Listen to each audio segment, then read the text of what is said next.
السلام عليكم ورحمة الله تعالى وبركاته. أعوذ بالله من الشيطان الرجيم. بسم الله الرحمن الرحيم. 5 நிமிட மதரசா குர்ஆன் ஹதீஸின் ஒளியில் ஒன்றாவது தலைப்பு இஸ்லாமிய வரலாறு.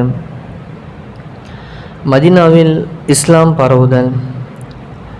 அவுஸ் மற்றும் ஹஸ்ரஜ் இந்த இரண்டு கோத்தினத்தினர் மதீனாவின் பெரும்பான்மை சமூகத்தார் ஆவார்கள். இவர்கள் இறைவனுக்கு இணை வைத்து சிலைகளை வணங்கி வந்தனர். மதீனாவில் யூதர்களும் வசித்து வந்தனர். இரு சமூகத்தாரிடையே எப்போதாவது மோதல் ஏற்பட்டால் யூதர்கள் வெகு விரைவில் இறுதி நபி வரவிருக்கின்றார்கள், அவரை நாங்கள் பின்பற்றுவோம், மேலும் அவருடன் சேர்ந்து கொண்டு ஆது மற்றும் இரம் சமூகத்தாரை அழித்தது போன்று உங்களையும் அழிப்போம் என்று அவுஸ் மற்றும் ஹஸ்ரஜ் கோத்திரத்தாரை பார்த்து கூறுவார்கள். நபித்துவம் பெற்ற 11ஆம் ஆண்டு ஹஜ்ஜுடைய காலத்தில் ஹஜ்ரஜ் பிரிவினரில் 6 பேர் மக்கா வந்தார்கள். இவர்களுக்கு இஸ்லாமிய அழைப்பு விடுத்த அன்னலார் குர்ஆனின் வசனங்களையும் ஓதி காட்டினார்கள்.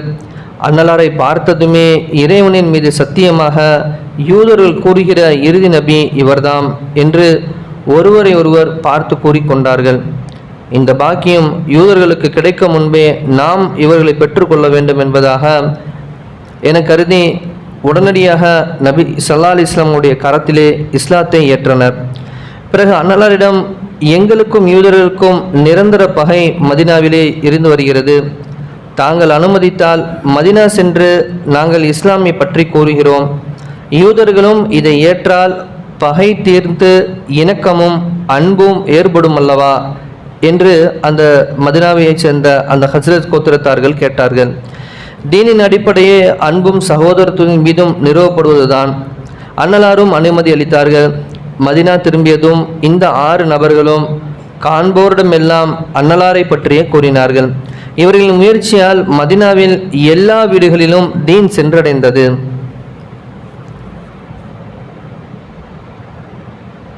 இரண்டாவது தலைப்பு அன்னலாரின் அற்புதம். உமைர் சௌஃபானின் சூழ்ச்சியை அறிவித்தல்.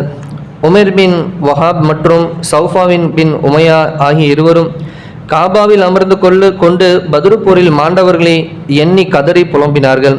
முடிவாக இருவரும் ரகசியமாக ஒரு சூழ்ச்சியை தீர்மானித்தார்கள். அதாவது உமைர் என்பவர் மதீனாவில் சென்று அன்னலாரை கொலை செய்வதே தீர்மானமாகும். இதன்படி உமைர் நேராக வீட்டுக்கு சென்று வாளை நஞ்சு தைத்து வைத்துக்கொண்டு மதீனாவை நோக்கி புறப்பட்டார். மதீனா சென்றடைந்தார்.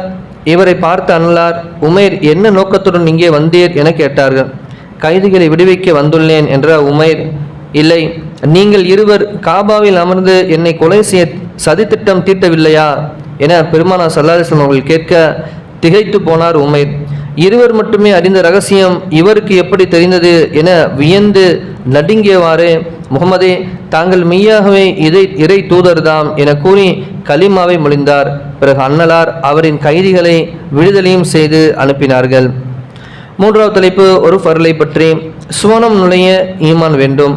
அல்லாஹ்வையும் மறுமை நாளையும் ஈமான் அதாவது நம்பிக்கை கொண்டவராக இருந்த நிலையில் மரணித்தவரிடம் சுவனத்தின் 8 வாசலில் எது வேண்டுமானாலும் நுழைந்திருங்கள் என கூறப்படும் என்பதாக அல்லாஹ் நபி ஸல்லல்லாஹு அலைஹி வஸல்லம் அவர்கள் பகர்ந்தார்கள். இந்த ஹதீஸின் விளக்கமாவது, சுவனம் புகுவதற்கு உயிர் பிரியும் நேரத்தில் தீனின் அடிப்படை விஷயங்களில் உறுதியான நம்பிக்கை அந்த மனிதர் கொண்டிருக்க வேண்டும் என்பது குறிப்பிடத்தக்க விஷயமாகும். நான்காவது தலைப்பு ஒரு சுன்னத்தை பற்றி. பயணம் எளிதாக ஓதும் துஆ. பயணம் செல்ல நாடிய போது இந்த துஆவை ஓதவும். அல்லாஹும்ம அத்துவிலனல் அர்த வஹவ்வின் அலைன ஸஃபர. யா அல்லாஹ், பூமியை எங்களுக்காக சுருக்கி விடுவாயாக, மேலும் இந்த பயணத்தை எங்களுக்கு எளிதாக்குவாயாக. ஐந்தாவது தலைப்பு ஒரு முக்கிய அமலின் சிறப்பு. பாங்குக்கு பதில் கூறுதல். அன்னலாரிடம் வந்த ஒருவர், யா ரசூலுல்லாஹ், பாங்கு சொல்லும் முஅத்தின்கள் நன்மையில் எங்களை விட முந்தியுள்ளார்கள் என்றார்கள். அதற்கு நபி அவர்கள், பாங்கின் வார்த்தைகளை நீங்களும் திருப்பி சொல்லுங்கள், பாங்கு நிறைவுற்றதும் அல்லாஹ்விடம் துஆ செய்யுங்கள், அது ஏற்றுக்கொள்ளப்படும் என பெருமானார் ஸல்லல்லாஹு அலைஹி வஸல்லம் சொல்றாங்க. இன்னும் சஹாபாக்கள் சில பேர் சொல்லுவாங்க, பாங்கு சொல்றது இவ்வளோ பெரிய சிறப்பு இருக்கே ரசூலுல்லாஹ், நாங்களே இப்படி போட்டுக்கிறோம் பாங்கு சொல்ல, ஒருவேளை உங்களுடைய காலம் இல்லாமல் பின்னாடி காலம் வரும்போது பாங்குடைய நன்மையை பெற்றுக்கொள்வதற்காக ஒரு வாழை எடுத்து சண்டை போட்டுக்குவாங்களே, அப்போ என்ன செய்யறதுன்னு போங்க.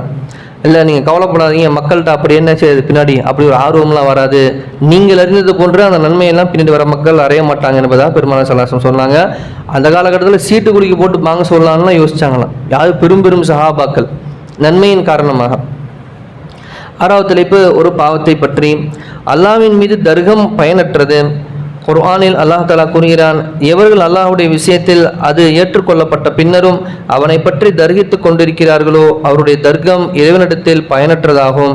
அதனால் அவர்கள் மீது அவனுடைய கோபம் ஏற்பட்டு கடினமான வேதனையும் அவர்களுக்கு உண்டாகும். 7வது தலைப்பு உலகத்தை பற்றி. உலக வாழ்வு விளையாட்டும் வேடிக்கையுமாகும். குர்ஆனில் அல்லாஹ் தஆலா கூறுகிறான், இன்னும் இவ்வுலக வாழ்க்கை வீண் விளையாட்டுமின்றி வேறில்லை. இன்னும் நிச்சயமாக மறுமைக்குரிய வீடு திடமாக அதுவே நித்தியமான வாழ்வாகும். இவர்கள் இதை அறிந்திருந்தால் என சூரா அன்கபூத்திலே அல்லாஹ் கூறுகிறான். 8வது தலைப்பு மறுமை பற்றி. மறுமை நாளில் மக்களின் நிலை எப்படி இருக்கும்? மறுமை நாளில் சூரியன் 1 மைல் தொலைவில் மனிதனுக்கு மேலாக கொண்டு வந்து நிறுத்தப்படும். அதன் வெப்பமும் அதிகரிக்கப்படும். அதன் வெக்கையால் பாத்திரத்தில் நீர் கொதிப்பது போன்று மக்களின் கபாலத்தில் மூளை கொதிக்கும். மக்கள் தங்களின் பாவத்திற்கேற்ப வியர்வையில் மூழ்கி கொண்டிருப்பார்கள். சிலருக்கு கணுக்கால் வரை, சிலருக்கு கரண்டை வரை, சிலருக்கு இடுப்பு வரை, சிலருக்கு வாயில் கடிவாளம் போட்டது போன்று வாய் வரை வியர்வை இருக்கும். சிலர் வியர்வில் மூழ்கி விடுவார்கள் என்பதாகவும் பெருமானார் ஸல்லல்லாஹு அலைஹி வஸல்லம் அவர்கள் கூறினார்கள். 9வது தலைப்பு நபி வழி மருத்துவம். கண்ணுக்கு காளான் சிகிச்சை. காளான் சாறு கண்ணுக்கு நிவாரணமாகும் என நபி ஸல்லல்லாஹு அலைஹி வஸல்லம் அவர்கள் கூறினார்கள். சயீத் பின் ஸைத் ரலியல்லாஹு அவர்கள் ஹதீஸ் அறிவிக்கின்றார்கள். சஹீஹ் புகாரியிலே 5708வது ஹதீஸாக பதிவு செய்யப்படுகிறது. இந்த ஹதீஸின் விளக்கமாவது, அபூ ஹுரைரா ரலியல்லாஹு அவர்கள் தெரிவித்துள்ளதாவது, நான் 3 அல்லது 5 அல்லது 7 காளான்கள் வாங்கி அதன் சாற்றை பிழிந்து ஒரு புட்டியில் அடைத்து வைத்தேன்.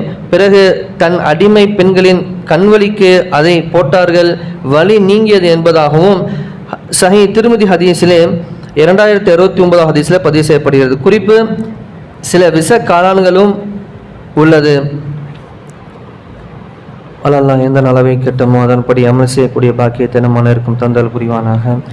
அல்லாஹ் எதை நமக்கு ஏவுகிறானோ, எதை செய்ய கூறுகிறானோ அதை செய்யக்கூடிய பாக்கியத்தை நம்ம அனைவருக்கும் தந்தல் புரிவானாக.